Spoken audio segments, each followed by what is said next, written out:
Welcome back to another episode of Layers, the series where I hang out with a friend in the creative field and show the depth of who they are through friendship. Today, we're hanging out with Moonchild B. They said my whole being should be for love. For dancing with a stranger on the bus, whether we speak the same language or not. For dancing anyway until we get off. For it doesn't matter, we're going the same direction. Hi. Hello. So, Yes. how you doing? I'm good. How are you? I'm Hold good, on, let me thank look at you. properly. Yes. You want to look at me or? I feel like I want to look at you. Okay. They'll see me. Yes, period. Yes. So I'm good. Yeah. I'm fine. A bit tired. Yeah. It's been a long But I'm week. fine. Along 2 weeks. Yeah. Actually, it's been around 2 weeks for you. That's so true. Yeah. Oh, yeah. But it is what it is. Yeah. We move. Are you feeling better now, though? It comes. It's in waves. Yeah. You know. Some days it's good. Yeah. Other days it's like I Yeah. don't want to leave. I don't want to Yeah. get up. But Yeah.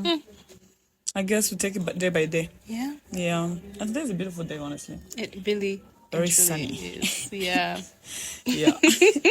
We struggled to find good, a but good yeah. angle because the sun was Podcast. hitting. Yeah. Yeah. Honest. Yes, me, I'm good. Yeah, I'm taking advantage of the weather as well. I feel like usually my Sundays I want to stay home and so that I can start my Mondays properly. Yep. But sometimes it's just a beautiful day and I'm like, okay, I don't think I should be out there frolicking.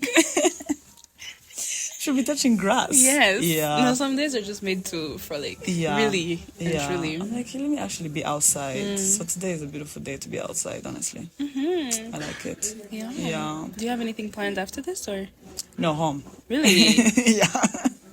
You look so good for just. I talk a lot of talk, but then big talk, but no, I'm going home. I mean, you've seen me. That's enough. Her. No, she looks amazing. Yeah. Do you want to show them your outfit? You're not saying it properly. Okay, Yeah, sure. you'll have to. I don't think they can see properly, though. I can't stand up. You know what? We'll take a video later. I'll insert it. Yeah. I like it. I like it.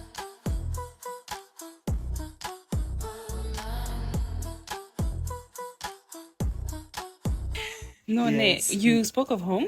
I've wanted to move out for quite some time. Yeah. But the time hasn't, Yeah. aligned yet. At some point, I did move out, live by myself, but now I'm back with my family. Yeah. Now I'm trying to, do that again. Yeah. And I know you have a roommate, but like you've moved out Yes. for a while. Yes, How has that yes. been? It's been 4 years. We hit 4 years in February, actually, this year in February. And I had moved out before, like, the first time I moved out was like 2019, but it was for like 6 months. And then I lived with someone that I wasn't friends with, but she was really good people. She just wanted someone else to like sublet the place. I feel like I didn't feel it that much because it was just 6 months. And then I went back to school. And then when I came back, that's when I was like, okay, now let me be intentional. I need to have my own place, like furnish it properly and whatnot. So I did it with my friend. Yeah. And it was my first time living with a friend. I wasn't sure how that would go because The horror stories. are here. boundaries and the horror stories and whatnot. Yeah, I feel like I was like, I don't know how that is gonna be. And it's not even someone that I've been friends with for like the longest. At We the had been time. at the time. At the time. Now we've been common friends. But yeah, so I was a bit reserved. And for some reason it really worked. Like 4 years, I'm like, wow, we're adults. We're actually adults. The first year, I feel like it was a bit chaotic. The Yeah. first year for us was more, oh my God, we live together by ourselves. So it was like, should we make this like not even a trap house, but like a house where like people like really come through. If they just, Yes. I don't want to go home right now. Then they pass by, they pull up, we have a drink and talk, watch TV. So the first year was a bit chaotic, and then I feel like the second year we still had like hangouts, and it was that place. But then by the third year, I think we're so tired of having so many people home. We're like, okay, now And now shut it down. Yeah. Yeah. So now we're like, we miss you guys. Yeah, but it's really, we had a bit of challenges, of course. Sometimes you expect someone to know what's going on in your mind when of course you didn't mention it to them, so they're not going to sit and and guess. Some other times you just have expectations because that's how you probably think you would do certain things, but they're not you. So you just end up realizing you just have to communicate. Yeah, it's the communication part. And we're all really human beings who do not know how to have confrontations, how to ask for forgiveness. I'm blaming our parents. No, really and truly. Let me tell you, like, all these hard conversations that we're not used to have, it's because we were not approached in certain ways, in loving ways and whatnot by our parents. So we don't know how to do it with our friends and other people that even kids and whatnot. Yeah, it's a learning curve, but it's amazing. Yeah. The inner peace is mad. Yeah. Do you feel like it's helped you with your artistic side? Oh, for sure.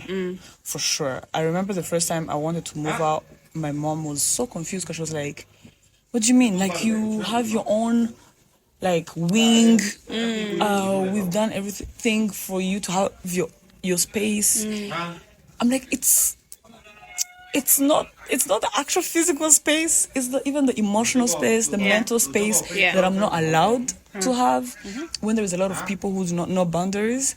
You know, whether it's your parents, whether it's your siblings, because the first time I was even, my sister was around, my youngest brother was around, and these are people that they haven't seen you in a while, so like they just enter your room however they want and whatnot, and you're like, oh my god, I'm going to go crazy. Yeah, so I definitely feel like being alone helps you as well, like thinking a lot. Because like you're in your head for so long, not in a bad way, but like because you're silent. And I guess because my housemate, she works a lot and sometimes she's not at home and whatnot, so I get to be at home a lot by myself. So that solitude, I feel like, has made me really tap into my inner thoughts, inner creativity, inner demons, everything. Yeah, it really does. It really has helped me, I would say. Yeah. It's amazing because that's what I am seeking. Yeah. Great. Do you think you get that inspired or like more inspired or like more creative when you're on your staycations, which I know you do a lot? So yeah, I love it for you. Thank you. Honestly. Oh, your drink is here. Yay. Oh my god, I'm excited about Thank you. this. Thank you. This is my first time trying something like this. Try it. It's a nice caramel macchiato, right? Let's see.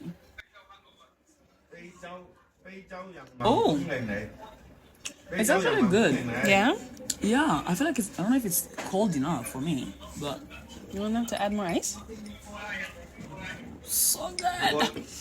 Actually, I've been missing out. She's been putting me on. Yes. The other day I tried the Matcha. the iced. Was it iced as well? It was the iced matcha. And I'm sorry, the propaganda. It's propaganda. It's propaganda, but like, yeah, it's good. I feel like you have to know the right combination. Yeah, like the right way to make it. Because way to make it. Even with this, like, if you're not a coffee person, you have to tweak it. I like it. Yeah, in a few ways. I get why you guys like coffee. It's nice, Yeah. So yeah, I was asking you about like when you're on your staycations, like how does it affect positively or maybe negatively, who knows, your creativity? It affects it positively for the most part. Yeah. So the thing with the staycations is it's for a limited time. Yeah. And when I go there, except for like earlier this year, my first staycation this year, I was like, I'm really not creating content. I'm sorry. You came sorry to to relax. everybody. Yeah. I'm sorry. Right? You won't see anything, but yeah. I'll sleep. But all the other ones, every time I go, I'm like, all right, how much content do I create from this? How I'm even looking at the pictures, planning ahead. Kugira ngo nimhagera, I'm like, okay, let me. The excitement, right? Yeah. And if I'm there, like, let's say for 2 days, then I have one full day to create the content and one full day to relax. Yes. But it's not really relaxing. It's not really relaxing. You know? Yeah. But when, like earlier this year, when I really wasn't creating much when I was there, when I was just chilling. Yeah. And when the staycations are longer, let's say for 3-4 days, a week. Yeah. Yes. I do feel like my creativity is, sparked. And the silence really helps you tap in with yourself as well. You know? Living with people, I love my family down. They've heard this before. I'm just saying it online now. It's, I need to be myself. Yeah. Oh my God, like, the other day at work, I was talking to myself, and then someone was like, "Are you okay? What are you talking to?" I'm like, "What? This is very normal." Yeah. And I was like, first of all, I also leave alone. Of course, I talk to myself so many times. I make myself laugh. I'm like, ha! But yeah, it really helps. Like, I thought at some point I would go crazy. Yes, there are days, like literally yesterday, I was at home the whole day. And then by evening, I texted my friend. I was like, okay, you have to take me out right now. I cannot stay in this house or I'm going to go crazy. Yeah, so it can be a bit, I guess it's because I know right now I'm in the best space mentally. But when you're not, it can also be a bit detrimental because of the isolation. People are going to think that you're actually chilling because they're used to you being like alone. But you're like, losing it. I'm actually losing it. Like, check on me. My friends are so used to me loving my solitude and whatnot. I feel like sometimes if I don't say that I'm going through it, they might not know. They might think, oh, I'm doing my routine. I'm locked in. No. I think you should come and check on me. Yes, right now, please. Yeah, so it can be detrimental in that sense if you Yeah. don't. And there are a lot of people, I feel like I've noticed. I don't know if you're like that.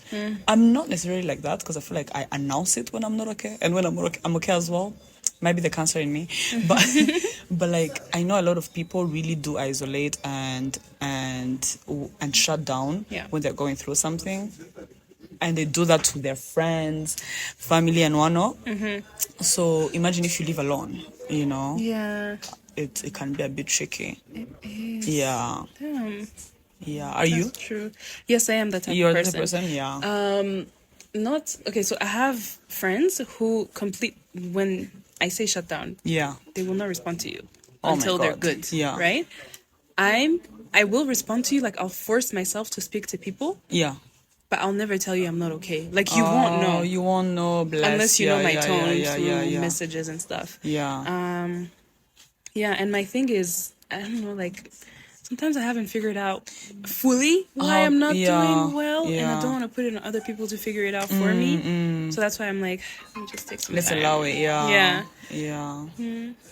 I don't know. I think for me it's just how I am.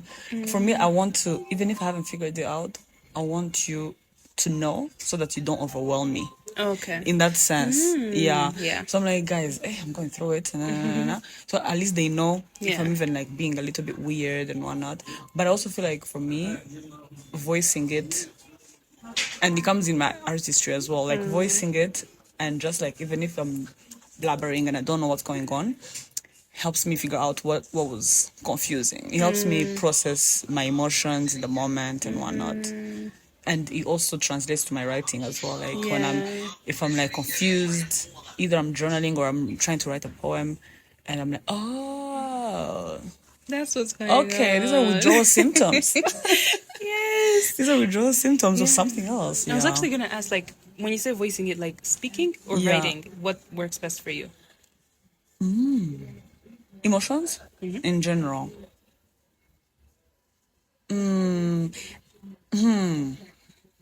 I think writing. So it depends. It depends on like on what level like my thingy is, on what level the actual emotions are, because sometimes I'm feeling a certain way, and I'm like, I feel like journaling this would really help, but I can't bring myself to write it down. Yeah, I'm like literally looking at my journal over there, and I'm like, I don't think I have it in me. Yeah, because I know once I put it on paper now, it's going to be a little bit too deep now. It's going to be too heavy, and I don't know if I'm in the capacity right now to process it in that sense. Okay. So I'll probably pick up now like my voice note and talk to a friend. Send the voice note to a friend. Sometimes to myself, but I haven't done it often. But like I'll probably go to my best friends and be like, yo, so I've been really stressing about this thing, and just like telling them as if it's a story. But like I feel like just saying it there, and then she probably comes back with like a comment, kind of eases it for the moment, or gives me a bit more context to reflect on. Yeah. Oh, that's beautiful. So I feel like that's how it helps me. Yeah. Damn. Yeah. That's why I feel like sometimes I dump a lot on my friends, and I'm like, I'm so sorry, guys. Is that not why they're there? I'm sorry. That's a role in my life. Like, as a friend, you're signing up to be that person. As a friend. Yeah, honestly. Damn. I feel you about, like, once you write it, it becomes too heavy. Yeah. Do you know what I do? What do you do? I write it. And then I either burn it or just throw it away, so I never have to go back to it. If it's that heavy. Smart? What? I never thought about that. It's the Aries in me. The fire. Yeah, I was definitely like, the fire in you. Yeah. Oh my god. Yeah. Okay, makes sense. Because that's very true. There are times I read a journal entry and I'm like, oh. Like, what the fuck was I going through? Is it ever that deep, sister? Is it ever that deep? Second, did I have to reread it? Now will have to put me back in that trench? Yeah. Yeah. That's actually good. Thank you for the tip. I got you. Let me read it, cry about it, and be done. Yeah. But I'm also like it's like I have a kink for like I'm so nostalgic to a point where sometimes I'm nostalgic of even like bad times. Like I'm like, oh my god, I was going through it, let me cry about it again. Knowing very well that I'm done, I'm over it, but I'm like, oh. Yeah, let me just cry, let me release. So that's why I guess I keep all of it, then I read back, and it's like self-inflicted. I don't know why. Yeah. So weird. Do you remember that you sent me a letter when we had just gotten to know each other? Oh my god, she's the first person who sent me a love letter. Yes. 110. It was so beautiful. Let me tell you, I couldn't shut up about it. Yeah, I was so happy. And I remember you sent me a very long voice note as a response. You were in your car. I remember this. Yeah? You could probably find the voice note somewhere. Oh my god. Yeah. Yes. That's my love language, sending long voice notes. Yeah, no, I was very happy. And I feel like you were... So the reason why I was saying that is because you were mentioning... You were giving me like tips on how to deal with like my mental health sometimes. Like you were telling me about journaling. You were telling me about how you listen to Jenny Aiko sometimes. Yes. Oh my god, I remember the context, everything. You were telling me about like that you meditate as well. So like you were giving me like a few tips, and I feel like I was getting into my spiritual era. Not even like spiritual, but like I feel like I wasn't that intentional with how I was taking care of my emotional state and mental state, and I guess I was looking for like, you know, the girlies who are there at least, who are on the journey. It really helped. Oh, I love that. I'm so glad. I love that letter. I feel like I also have it as well. Yes. Yeah. Shame on all my romantic partners who never gave me love letters. Yeah. Handwritten love letters. I'm looking at all of you. Yes, all of you. Yes. Oh my god, yeah. So I'm those tips, actually, which one stuck with you? Which one do you still do? Definitely journaling. Yeah. I always struggle to meditate. Not even struggle is a big word. But I feel like you really have to master meditation. I feel like you really have to have mastered also the art of like really, how is it, tuning out all thoughts and whatnot. And that's something that I can't bring myself to do. Because I can be calm, I can be like, you know, and whatnot, but then for a short time. And I remember back then there used to be like I don't know if it was a documentary or an interview from someone who was talking about, yes, I know that your thoughts are definitely going to like try to come back into your brain. But that's why it's an exercise. You have to get them out again, try again, and then if they come back again, try to get them out again, and so on until you actually master to do it, and for like now more than 1 minute, 2 minutes, and whatnot. I don't have that patience. I'm like, and that's okay. And that's okay. Yeah. Yeah, I have well, I don't go to him anymore, but a therapist who at some point in my life I also couldn't just sit and not think. Yeah. There was so many things happening. And he was like, it's okay for them to be there. He even sent me like this voice note that helps me with my meditation sometimes. Yeah. It's like a guided meditation. Ooh. And then in it, at some point, he's like, notice any thoughts that come up. Figure out why they're there. Yeah. Are they welcome? Are they not? What do you want to do with them? Right? And obviously, a lot of times, it's not like if you're meditating, there's something you're trying to... Something, yeah. So a lot of the thoughts are not welcome. Most of them. Yeah, that's actually true. Yeah. So it's like, okay, why are they there? Yeah. Makes sense that they're there. Yeah. Now what do you want to do about it? Yeah. Instead of being like, leave. Yeah. Right away. Like don't try to shush them away. Yeah. Yeah. Because they're there for a reason. In that sense then, it doesn't really I don't mind as well, like I literally can sit in the living room with my maybe like I'm on my phone, maybe talking to a friend or like texting with a friend or whatever, but the TV is not on, there's no music, like it's quiet, and I don't mind it at all. Like that, at least I know that's a flex. Like I can even go in the living room. I mean, in the shower, you know how a lot of people like listening to music. I forget. Actually. I'm like, oh, should I have put? Or I'm like driving to work, and then literally by the time I get to work, I remember I didn't put on music, and I was just like really cruising, just with my thoughts, and I'm okay with that. So I know at least that's a flex, because I know a lot of people, it's hard for them to stay alone with their thoughts. Yeah. And you try to cover it with like a podcast or music. Yeah. So but like I guess it's the I don't know if it's a misconception or what we think meditation is. In a sense where like you're supposed to like have nothing in your brain like at all. It's blank. What do you mean? Am I dead? No. I don't know. So journaling, definitely I do, but I've done that. I've been doing that for a while, but I feel like I'm more intentional with it as well now. It's not, I don't try to lie to myself, oh, I'm gonna do that every week or every day, and I'm like, that's not sustainable, at least for me. It's not possible.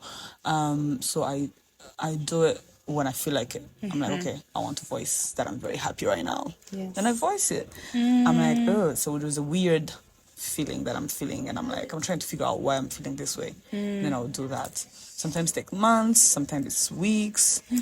And I really enjoy rereading them. It's like a book. I'm like, ooh. What is she up to? You know? I'm like, oh, last year I was saying I was going through a lot, but it looks like the year was actually good. Yeah, right? Puts like when into you perspective. Take a step back. Yeah. Yes. I think I even have that in one of the journal entries. I was like, oh, 2025 was a bad year, but that's because I was focusing on like 1 month specifically. Yeah.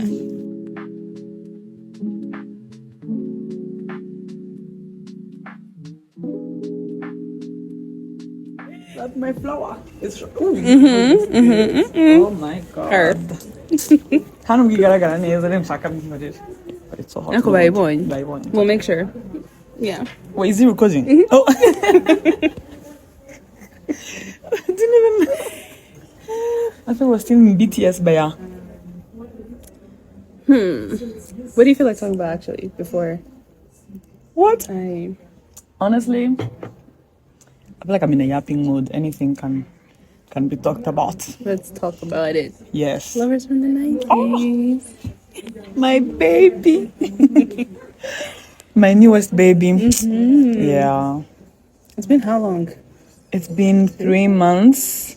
That was March 7th is when it was out. Yeah. So it's turning 4 months on July 7th. Yeah. Oh my god.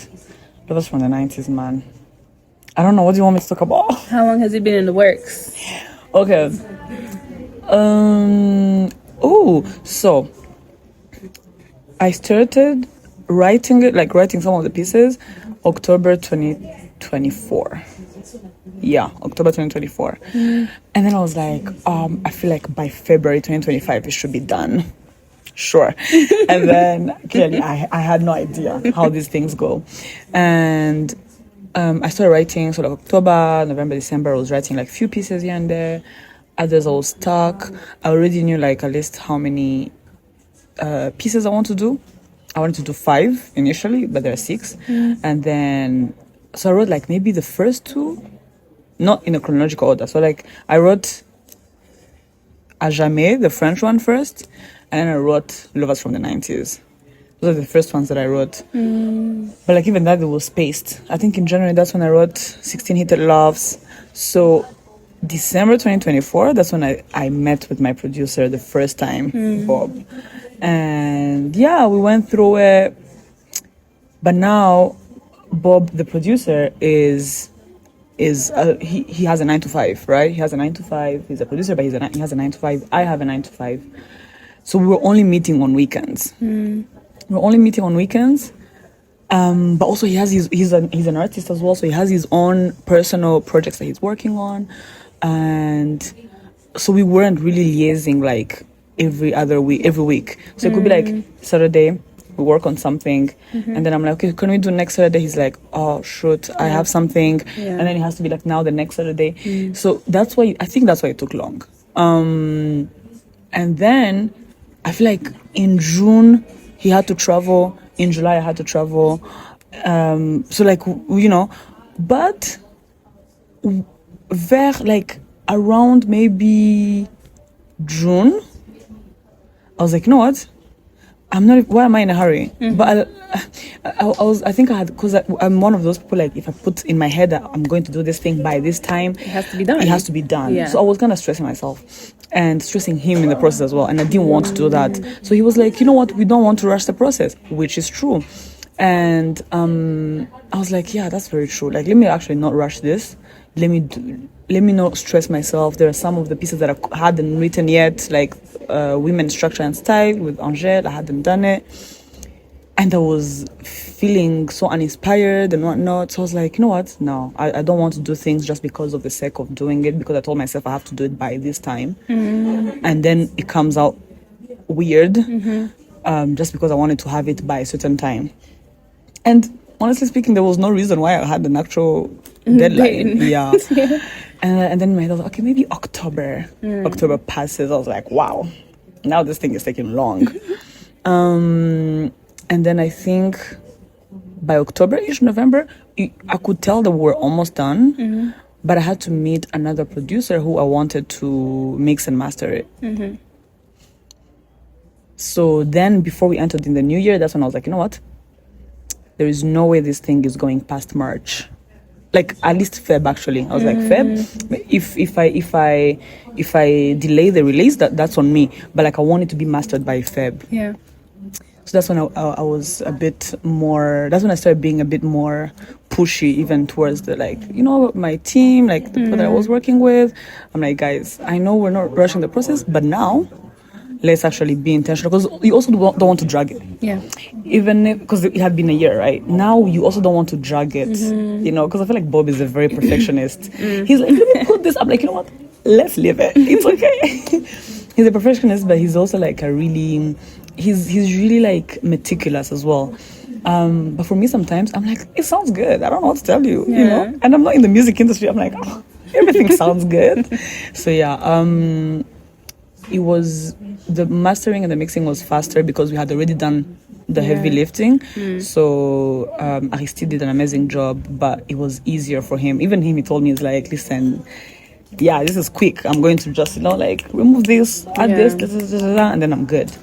Yeah, so working with Aristide was amazing, was seamless. We had like maybe 2 meetings. I went in the first time, we listened to all of them, told him what to do, Second time with Angèle's piece, and then that's it. And then the rest was like literally on text message. Like, okay, I don't like the way he sounds here, and he's really good. He's really good. Yeah, both of them are good. Yeah. So yeah, it took a bit of time. But also I'm grateful because that I'm not relying on my artistry to make a living. So like I have that privilege to be like, oh, I can just delay it for another year and whatnot. Yeah, I'm sure if it wasn't the case, I would have to be like, okay, this needs to be wrapped up right now. Yeah. Damn. Yeah. Okay. Yeah.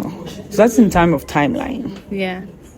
Yeah. In terms of when you decided you wanted to create an EP, and not because before that came the book. Yes. And I think all of us expected another book. A second book. Yeah. Tome 2. Right? Yeah. So when did you decide, no, let me actually make it audio? So I don't know exactly when, but I know like my thought process since 2021 when the book came out. And I remember like two months in, Daring the Sun to Love Me had dropped. People were like, okay, actually we're waiting for the second one. I was like, what? I was like, first of all, I feel like a superstar. But I was like, I understand how artists like really get frustrated when they ask them like, oh, when is the next album? Like, oh, can you enjoy the one you have. So yeah, I remember I was like, what? I have no material. And I'm the type of person, if I'm done with a project, I'm definitely not writing the next day. Not even the next month. Like right now, I haven't written since. Not since, of course, but like since the project dropped. Yeah. I'm like, nah. I don't even want to be in my feelings right now. Let me just enjoy it. So yeah, so at the time I was like, I don't even know if I want to do a second book, like as the second act, as a second baby. But I didn't know how my next project would look like. Yeah. I had no idea at all. And then came and then Mike asked me to be on the intro of Zuba EP. And I loved it so much. I could tell, if you even listen to it, I could tell that I was a bit shy when I was doing it. But when I was listening to it, I was like, oh my God, I like this. Should I do this? And I was like, how am I going to do it? And funny enough, actually before Mike in 2019, Mucho Sounds, we had recorded an intro to her EP. I think I don't know if it was part of the EP that she dropped. I can't remember the timelines. But in 2019, we went to the studio with Keru and Mucho, and then we did one of the poems that's actually in Daring the Sun to Love Me. There's one that's in French about like breathing and taking, like a breath when you're going through it and whatnot. And that's the first time I was like, this is actually nice. I never thought about it. And then Mikey tells me about the other Zuba in 2021. I'm like, yeah, I should definitely do it. But like in a sense, I was like, maybe I can drop one thing here, one thing there. And then Kivumbi also tells me for his Ganza album for the intro. And that's when I was like, okay, yeah. And everyone, like, because it's seeking you out. You're not going out there. I'm the problem. Yeah. I haven't gotten the memo. No, for sure. And then every time I would go to the studio, the producers, a lot of producers that I didn't know were like, oh, you should do this. You should do like an EP or some sort of whatever. And they were also intrigued in a sense that they're not used to that genre. Yeah. And they kept telling me, they're like, this is good. You should tap into it. I'm like, I'm actually doing it. Yeah.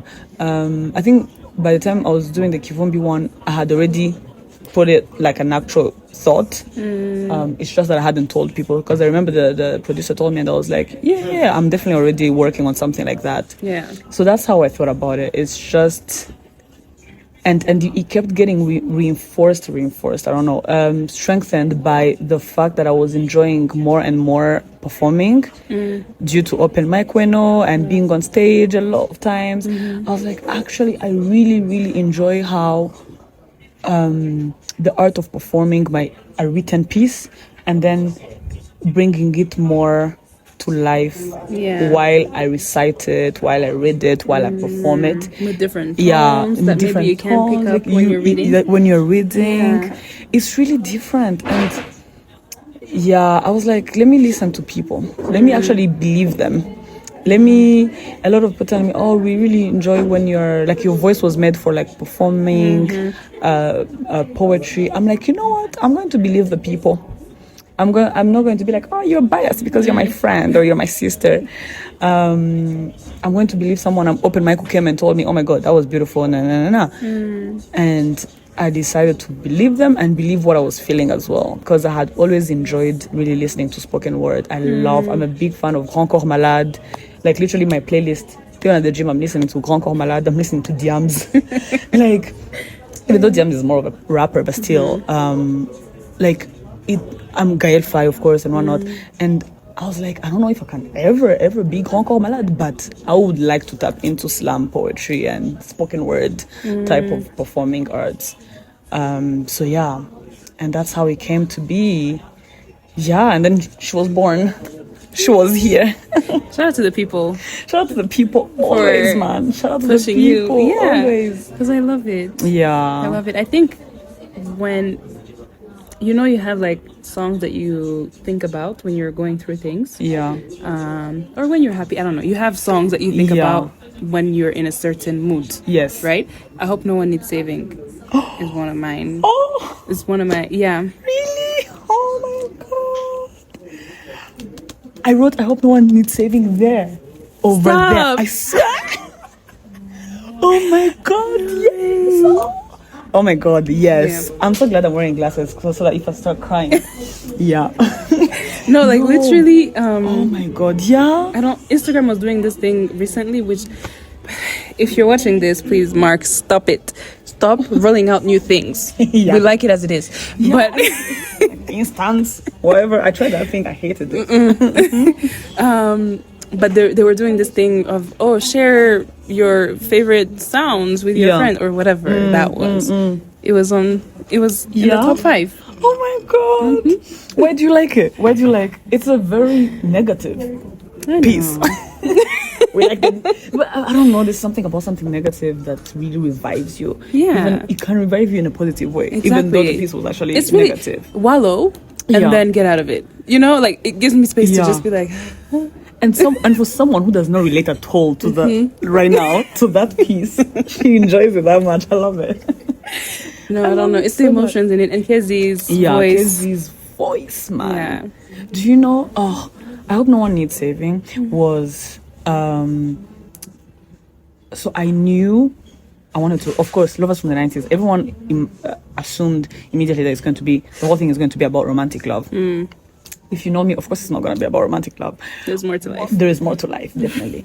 But I definitely wanted, because I was like, the moment I was choosing the theme of the album, of the EP, I was like, I want to see how I show up. I want to tell people it has to reflect. It has to be a clear depiction, a clear reflection of how I show up in the world and how I've actually been probably showing up in the world for the past decade. I had the idea when I was turning 30. I was like, how I've been showing up in the world and how I want to show up from now on, from here on, and how I'm showing up now, I guess, right? And for love, I wanted to talk about, because I was like, oh my God, I feel like during my 20s, I had the most amazing love stories and the most craziest heartbreaks. Tomatoes. Yeah. Because that's how life is. Yeah. You have to experience the life and the death. So I was like, I really need to depict the beautiful stories that I have lived. But the moment I was writing it, I was like, but I cannot. But I cannot. That's usually in the piece. But I cannot. I really couldn't bring myself to write properly the love stories. I was going through crazy heartbreak in the moment that I was like, I don't think I can do. I actually couldn't. It was so if I read this, the things that I was writing, it was so not coming from, when you're writing something and you're forcing it. Yeah. I could feel that I was forcing it. Not that I haven't lived them, but because I guess they were maybe far, or it wasn't the state of mind that I was in the moment, it felt very far-fetched. It felt like I was forcing it. It felt like I was not feeling it and living it. So one time I'm waiting for a friend to have like it was a friend. I was catching up with a friend, and I was seated there, and I was like, you know what, I need to really finish this thing. And I was writing, and he really took time to come. So he took his time, and I was like, this is good, let me actually write. So it started coming out, but like in a negative way. Now I'm writing about the negative part, or like what I thought would be something good and whatnot. So I was like, I'm not about to fight this. Like, we're talking about how my 20s went. We're talking about how I showed up in the world and me being true to myself and to my feelings at the time. So that's what I'm going to talk about. Even if it ends up bad, that's how I'm going to talk about it. Yeah. You know? But it's true. I was like, I'm not going to write about something that I'm not feeling in the moment. Right. So it doesn't make sense.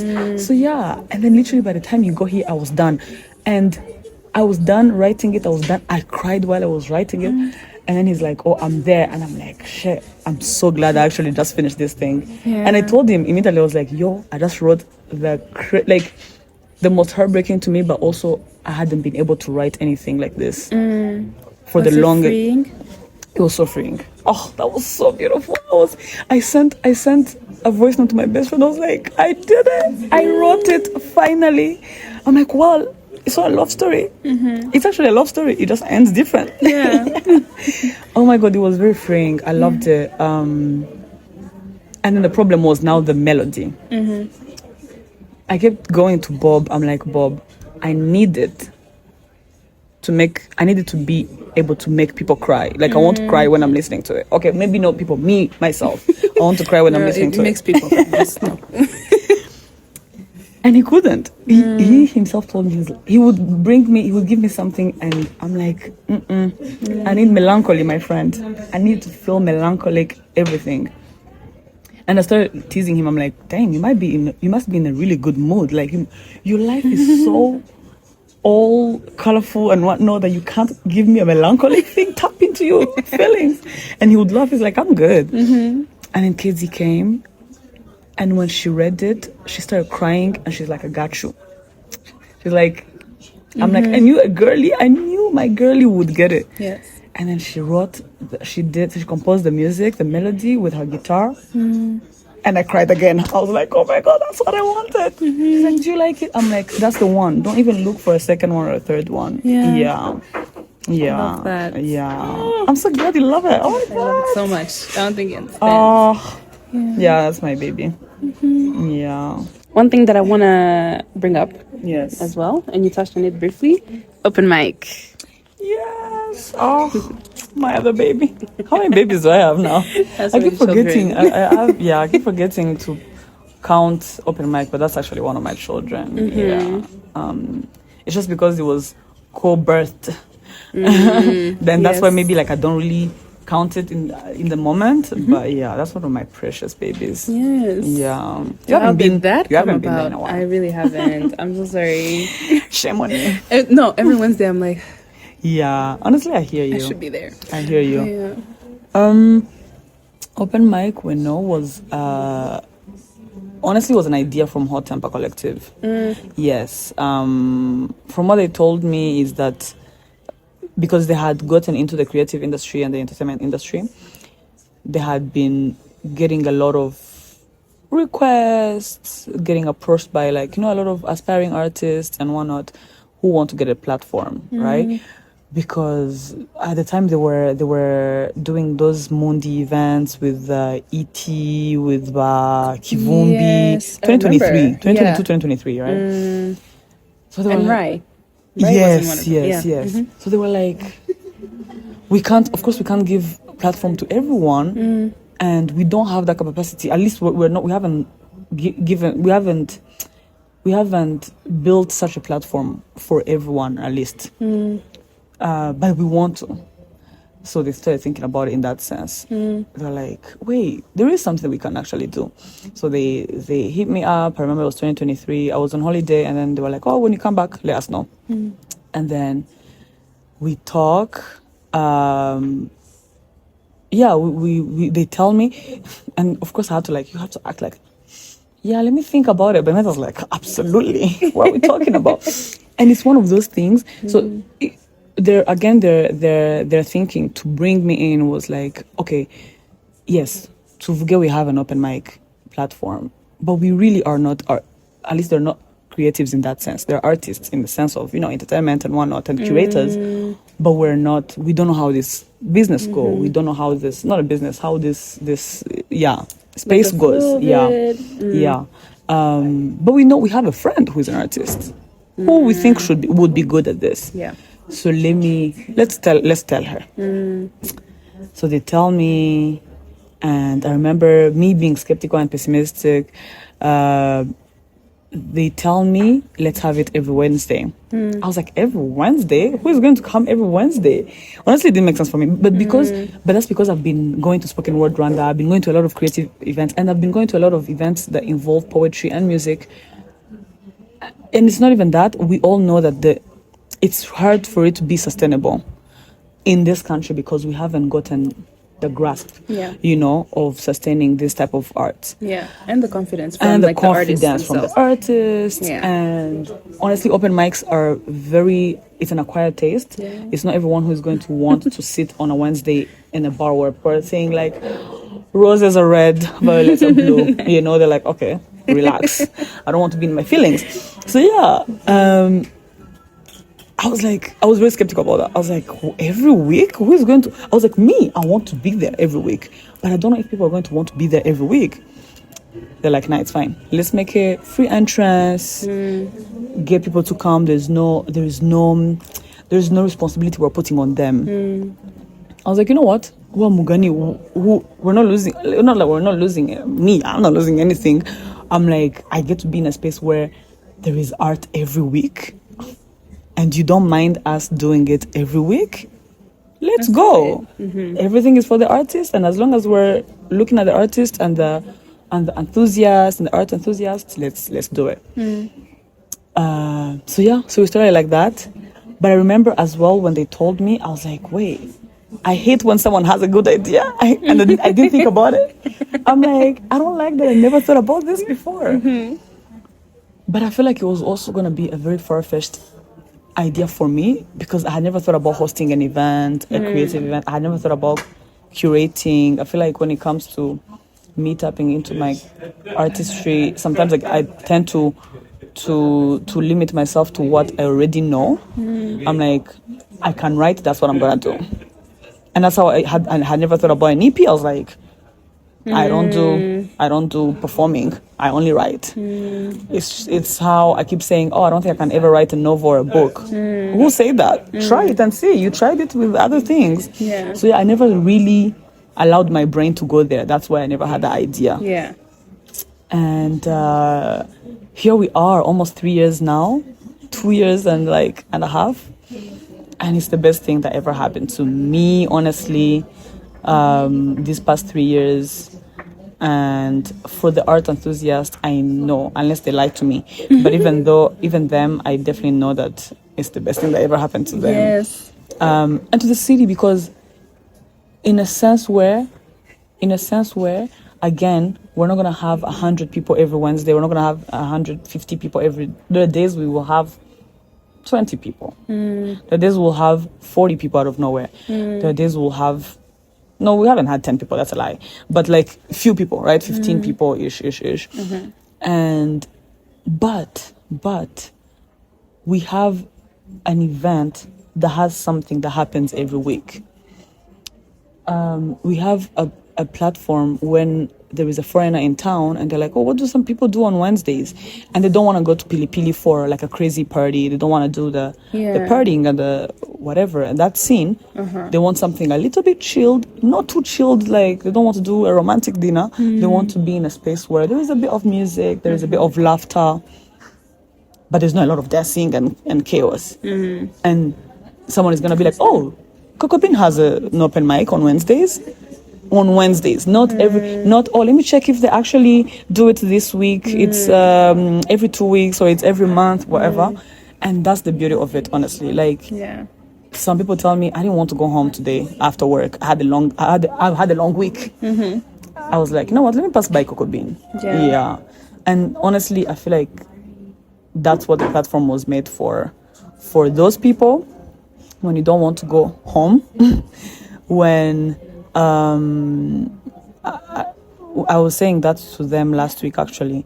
One of my really good friends, when we started open mic, she told me, she was like, I really hope open mic becomes a third place for people. And I was like, wait, what's a third place? And she explained to me, you know, like when it's not home, when it's not work, you have a third place. So a lot of people usually have like a bar, like a group of friends will have like a bar. You know, in Friends, they have like a coffee place, coffee shop, they go to. That's their third place. So she was like, I really hope it becomes a third place for people. And last week I was telling people, I was like, I really think this has become a third place for some people. Yeah.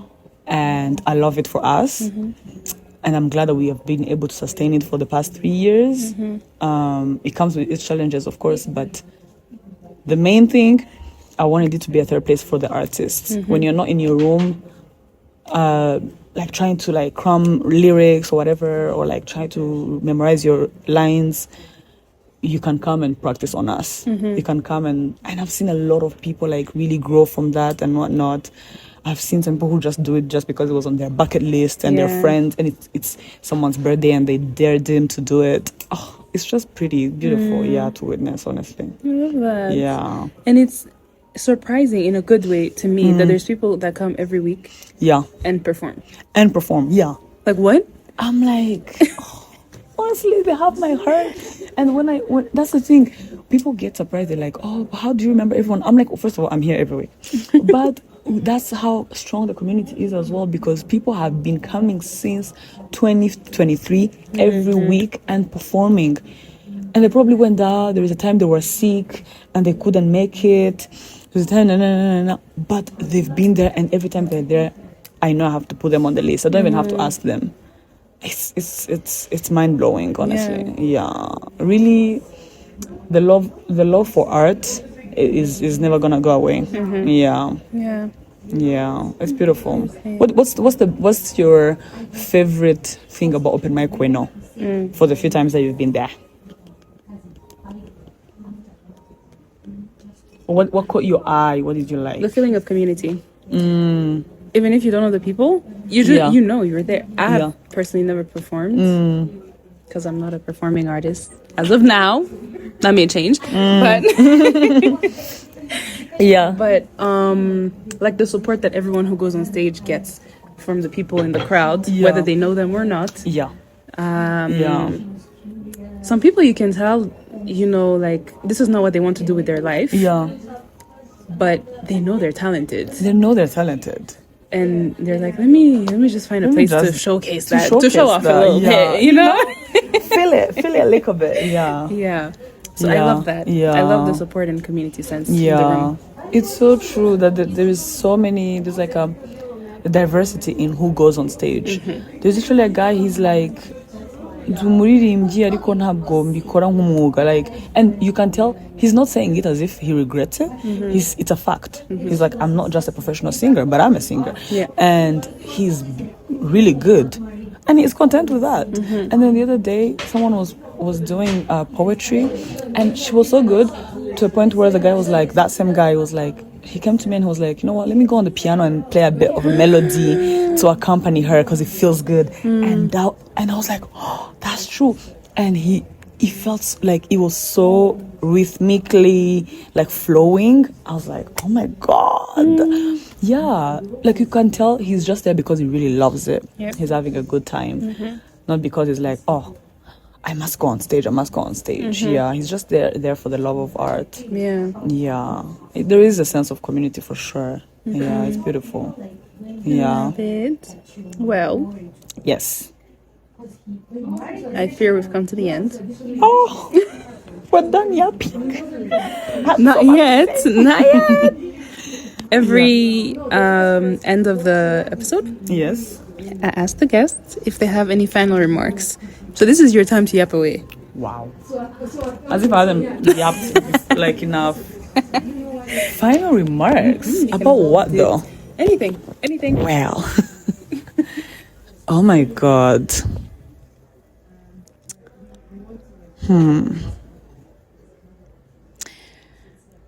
As far as creativity goes, I think I read something that I keep saying now, and before I wasn't understanding it. I was like, how am I going to be able to do that? And it's this whole thing about like, if you're a creative, if you're an artist in any way, in any shape or form, don't wait for inspiration. They say don't wait for inspiration to catch up. Don't wait for inspiration basically to create. And he said, I hope you don't rely on inspiration or talent. And I, at the time, I was like, what do you mean? I only rely on inspiration. But doing Lovers from the 90s showed me that I shouldn't do that, right? And I remember going for a reading, I think Gael Fai, when he had just dropped Jacaranda, and we had to get signed out books, so I had to ask him a question. I was like, okay, I'm working on an EP, how am I, like, and I want to, sometimes I have like writer's block and whatnot. How do I do this? And he's like, you know what? I really don't believe in writing in one sitting. He's like, I don't believe in waiting for, literally he said the same thing, I don't believe in waiting for inspiration. I believe in revision. He's like, I write one lame-ass sentence. And then the next day I write another lame sentence. And then the next day I'm like, And that's what happened to me on I Hope No One Needs Saving. That's what happened to me on Women, Structure and Style. It was something that I couldn't write in one sitting. I had to go back and forth. But I love them so much now. So I really hope that we get to create a bit more and more, because the world is going to go extinct if we literally don't create. Yep. I really do believe that the world goes around because of creatives. And there is no amount of, you're going to like this one, there's no amount of AI, no amount of literally artificial intelligence that can take away creatives and creativity in general. Yeah. There's so much life to live and so much death to die as well, literally so much laughter to go around for everyone to create. We can never run out of things to create. Yeah. And that's what makes me happy. That's what makes me happy every morning. I'm like, even though I'm not inspired, or even though I'm like, I don't want to create right now, I know there's always going to be something that I'm going to want to write about. Yeah. And right now I want to write about